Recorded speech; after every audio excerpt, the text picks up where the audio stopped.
What's up, everybody? It's KBR Sports, the best sports talk show, your 24-hour day. I'm your host, Brendan Abbin, with my co-host, Nigel Patterson. Hey, everybody.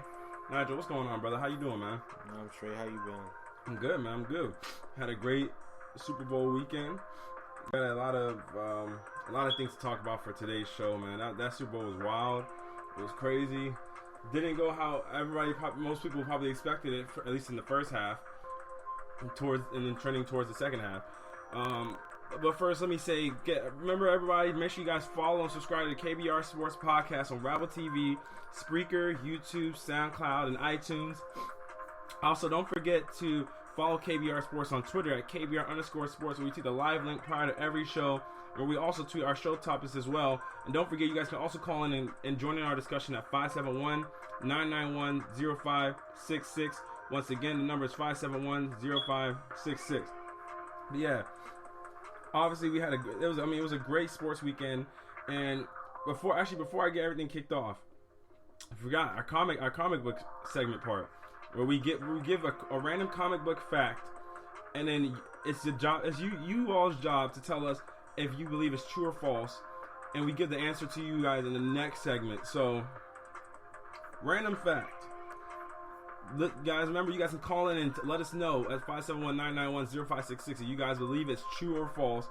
And you guys can also tweet as well to let us know what you think. So here is the statement.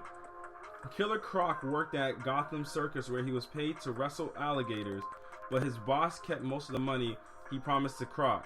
So Croc was so fierce his boss's constant mockery, he bit off his head and escaped. True or false, everybody?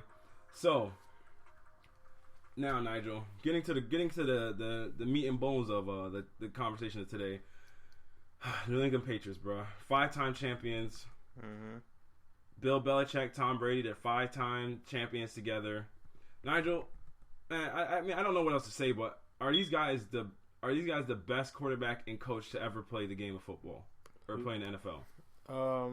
That's a good question. Who do you consider the best quarterback of all time? Huh? Consider the best quarterback of all time? Tom Brady. Who do you consider the best coach of all time? Bill Belichick.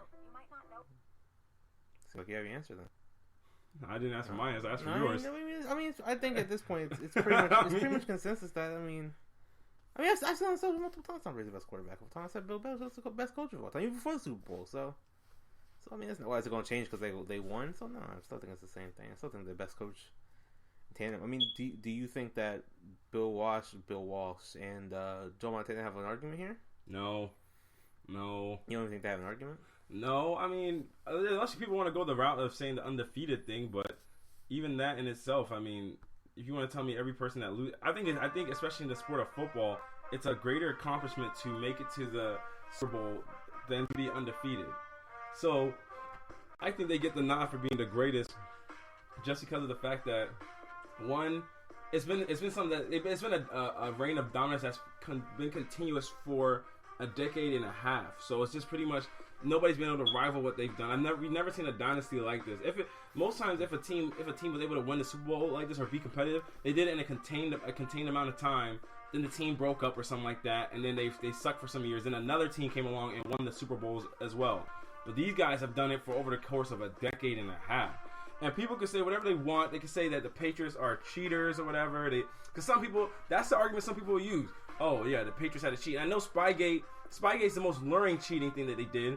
But if you really want to take it into account, I mean, they got busted for Spygate in 2007. I don't know how many games prior to the beginning of 2007 season. I don't know how many games prior to that they recorded. Some people are some people say it's up in the near 40s. Some people say it's like the 30s. However you want to portray it.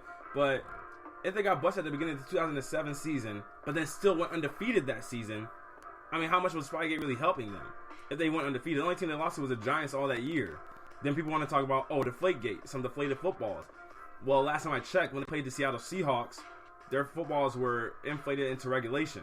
And then they played in the second half against the Indianapolis Colts. Their footballs were under regular inflation rules, and yet they still demolished the Colts. Actually, even worse than they did with the deflated footballs. So, if you want to throw the old cheating thing at me, that's fine. I mean, if that's how you really, some people that's really, I mean, that's if that depends on how much that affects how you judge them. If that affects how much you judge them, then that to each their own. But to me, even outside of the cheating, they've still been dominant. So to me, it's like the cheating didn't impact as much of what they accomplished. So I'm not going to use that as a thing to be like, oh, well, they wouldn't have won without it. They wouldn't have done this without it. Or no, they're not the greatest because they have cheating on their resume. I'm not going to do that. Oh. Okay, then so we agree. They're both seeing them, so. So do you think the cheating affects it? No, not really. I mean, at this point, no, not really. I mean, it's like you said, they won without it. They won with it. They've proven. How long ago was Spygate? 2000. I mean, they got busted in 2007. 2007. It's been 10 years almost. It's been 9 seasons. So I mean, even in the play football, I'm like, come on, let's be serious. Multiple people have spoken out that they like the football a certain way, so I'm not even gonna bother with that. 10 years since Spygate, and they still just maintain their course. And the biggest thing to me was, like you said, just the consistency. It's like when you look at it, it's not just in football. You look at it in the scope of all sports. How many teams can say they've had a run as long as the Patriots have? The Spurs? Yeah, I mean, the Spurs are the only team. The Spurs, I mean, even Phil Jackson's Lakers or Bulls didn't reign for this long over other teams. That was my point. It's like, a team, a good franchise can put together, a 6-year stretch, a 7-year stretch of good play, but after some point, something goes wrong. The quarterback gets old, superstar leaves. You can't afford the defense. You can't keep the offensive line together, or something like that. Something happened. It just doesn't seem to matter with the Patriots. Even they lose Tom Brady. I was like, okay, we'll still win 11 games. It's not a problem to us. So it's like, no matter what, they just keep it going consistent. And the 11-win season without Tom Brady, it's like, I mean, Bill Belichick has shown even without Tom Brady, he can get it done. You throw him players on defense that you don't even know, he can get it done. You put people on the offensive line who have played come off the street, he's still protecting Tom Brady. Like, so to me, like, at this point, it's not an argument. Well, that's the thing though. Some people are gonna make it that argument, just like for some of the reasons that you said, because Bill Belichick can go in. Some people might say Bill Belichick might be the best coach of all time, but they won't say Tom Brady's the best quarterback of all time, because they'll say within the system, that's what makes Tom Brady great, because he's surrounded by Bill Belichick's system, and Bill Belichick has shown that with whatever quarterback, he can win with whoever that quarterback is. I mean, he won one season without Tom Brady. But then they're going to use the beginning of this season. Oh, yeah, he went 3-1 without Tom Brady. So that shows how he can obviously win without Tom. Well, if they're going to talk about 3-game stretch, I mean, it doesn't matter then, because it's just 3 games in the scheme of, 15 years now? I mean, 3 games at the end of the day doesn't mean nothing to Bill Belichick. So it's a useless argument. If that's the case, then I always then why do we separate the two of them then? Or why do people attempt to separate the two of them? I mean, because they are their own players. I mean, they are their own, but why is it like we have to try and separate? Oh, because think about it, we don't do that for Greg Popovich and Tim Duncan. We didn't do it for. We haven't done it for Aaron Rodgers and Mike McCarthy. We haven't done it for Joe Montana, and we haven't done it for. We didn't do it for Terry Bradshaw and their coach. You can't think of his name. Is this slipped off my head? But you have a computer right in front of you. I do have it right in front of me, funny enough. But then you don't do it for Michael and Phil. Like, it's like I don't understand how. Yeah, they do. No, they don't. Yeah, they don't. Nobody ever says Michael couldn't have won without Phil Jackson. Nobody ever says that, but they're always like, oh, but if you give Phil, that means if we got to lessen how much value Tom Brady had to the Patriots because Bill Belichick could have possibly won without Tom Brady. And then people also say Tom Brady could have been doing this without Bill Belichick. And they said, well, Bill Belichick didn't win a Super Bowl until he put Tom Brady in, until he got Tom Brady. So it's like, it's not like he had a Super Bowl before Tom Brady. So it's like, I mean, those are arguments people will use against the Patriots. So it's always kind of like a two-handed thing because like you don't know which way it goes. Like if you're gonna say the guys are the best, and why can't they just be the best together? And why do we always have to segment each one as an individual person, even though they do have their own individual careers? Why can't it just be the kind of, oh, he was so great, they kind of work together, they're perfect joint together of one another? Because do you think they're this successful if Aaron Rodgers is the quarterback instead of Tom Brady, or if Mike McCarthy is Tom Brady's coach instead of Bill Belichick? I think there's a gap between Mike McCarthy and Bill Belichick. So no, but Tom Brady and Aaron Rodgers. I mean, I still think they have like 4 rings, maybe. I wouldn't have a problem saying they probably have 3 or 4 rings. I have no problem saying. Do I think they would have won this game? No, probably not. But I think they would have 3 or 4 rings. If it was Aaron Rodgers? Yeah, absolutely. I think it's a different temperament, though. Maybe.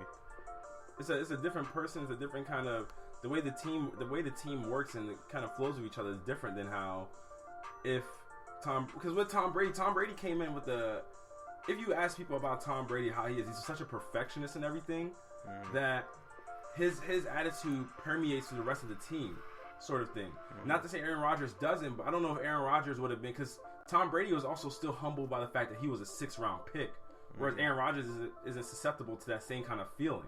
So Aaron Rodgers might not have been as receiving to Bill Belichick's way of doing things as Tom Brady was. So that could kind of be where I see that things might not have went as perfect as they did with Tom. Yeah, maybe. Yeah, I mean, I don't know Aaron Rodgers personally. I mean, I can't speculate if he's gonna be right in there with Tom Brady or not. I mean, because you never know. When you put him in a different culture, he may be willing to be like, oh, well, I'll take a pay cut, or I'm willing to buy into the Bill Belichick system. Who knows? I mean, it depends. A lot of that depends on when you first come in as a rookie. Some guys are absolutely acceptable to it, some guys aren't. Nobody. I mean, we're not gonna know with Aaron Rodgers because he's never been asked to change. What about why do you say the Mike McCarthy thing? I don't think Mike McCarthy is as good as Bill Belichick. As simple as that. Tom Brady and Aaron Rodgers. I mean, you can argue that Aaron Rodgers has been as good as Tom Brady has been for the past 6 years, probably.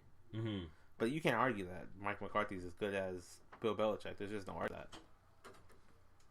But wait 1 second. But if Mike McCarthy doesn't even have as much as managerial control over the team as Mike McCarthy or as Bill Belichick, then how can you make the case that one is lesser than the other one, except for the results that one has had? Especially since Mike McCarthy's been coaching for such a smaller increment of time than Bill Belichick, and he's in a tougher conference. What is your point? Mike McCarthy's had to deal with more in the NFC.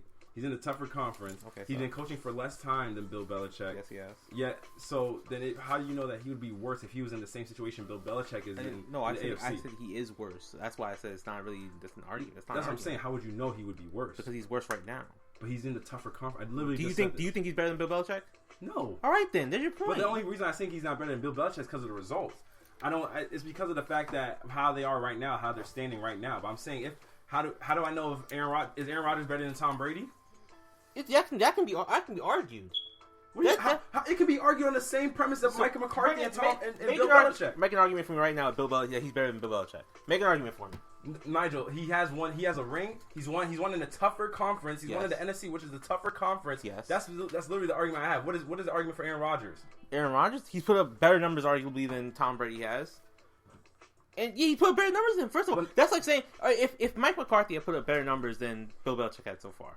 Let's say through the first stretch, take however many years he's been with the Packers. Yes. Take the same stretch of since the Patriots. If he had a better record than, go ahead. If he had a better record than Bill Belichick, it'd be absolute argument. But Nigel, you don't understand the same argument you make for Mike McCarthy. You make against Mike McCarthy. The same argument you're making for Aaron Rodgers. Mike McCarthy is his coach, so he oversees everything Aaron Rodgers does. So the success Aaron Rodgers has that you're comparing to Tom Brady is the same success Mike McCarthy's having. The two aren't separable. That's what I'm saying. You can't separate Mike McCarthy and separate Bill Belichick and Tom Brady. Because you don't look at a player as saying he wins losses. That's not on a single player like it would be like a coach. A coach, you're defined by your win and loss record, are you not? Yes, and Mike McCarthy's win-loss record is the same as Aaron Rodgers. I'm not. What I just say the first part though? Players' individuality, they're individual players, not defined by wins and losses. Yes, they are defined by what they do on the field. But I'm not talking. I don't want you. You can use win losses to gauge a quarterback, whatever you want to. I said his numbers, as in his passing numbers, which is what I meant. Not win loss, because to me that's not. You can't put that on a quarterback.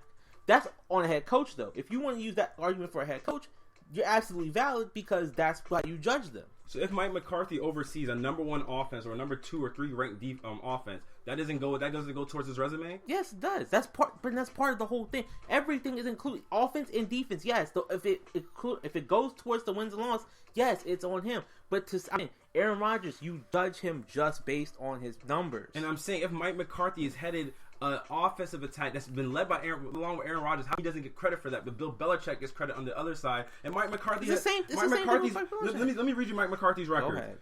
Mike McCarthy's first season. This is his first season. Aaron Rodgers started his first starting season.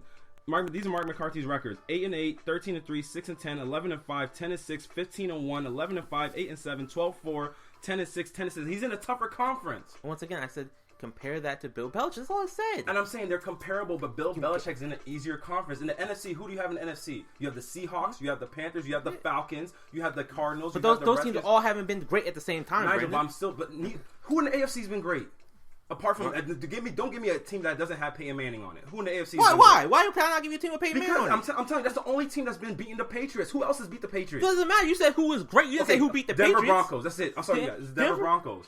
Denver Broncos, and were the Colts not great for like 10 years? Like, what do you mean? With Peyton Manning. Brendan, what does that matter? Nobody has beat the Patriots other than the Peyton Manning-led team. No, the Steelers are absolutely a team as well. But they never beat the Patriots. So what, Brendan? Because they don't beat the Patriots? You didn't say that's the point. That's what I'm saying. It's the tougher conference. Hold on a second. We have a guest here. Nick, at what point did he say...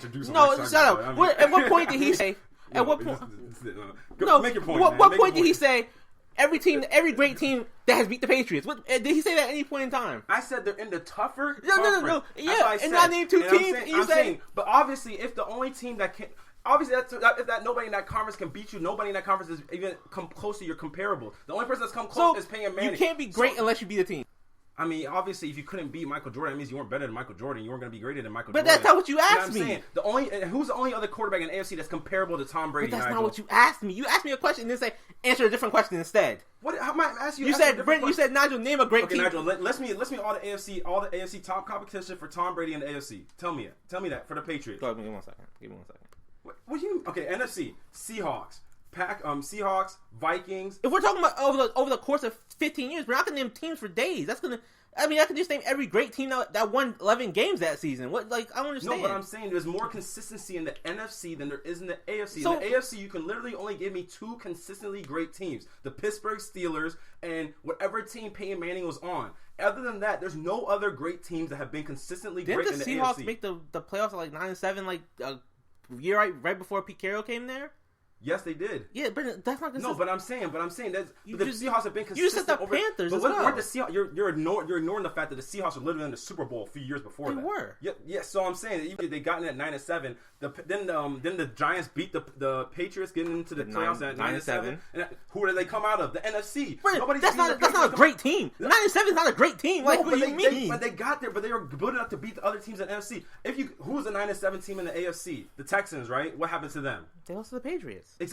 Exactly, that's my point. But the 9-17 out of the NFC was able to beat the Patriots. I guess so. It's like taking the bottom of the Western Conference. So you can't be great. So your point is that you're making you can't be great unless you beat the Patriots. I mean, I'm saying it's pretty much. I mean, I'm saying unless you can compete with the Patriots, who in the AFC has competed with the Patriots? I'm saying in the NFC, there's been more stiffer competition for NFC teams than in the AFC. You got the Cowboys, you got the Redskins, you got the Eagles, you have the Vikings, you have the Falcons, you have the Saints, you have the Panthers. Like, literally, there's so many different teams. The 49ers were a good team. The Seahawks were a good team. The 49ers were a good team the whole time Jim Harbaugh was there. Okay.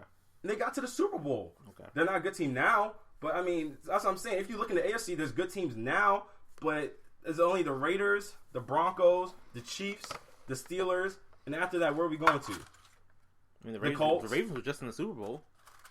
The Ravens, I'll give you the Ravens. Oh, and how many teams versus that in the NFC? You listed 7. And I'm saying, but if you talk about the teams that have been consistently good, take off the Raiders. Okay. Take off the Chiefs. Okay.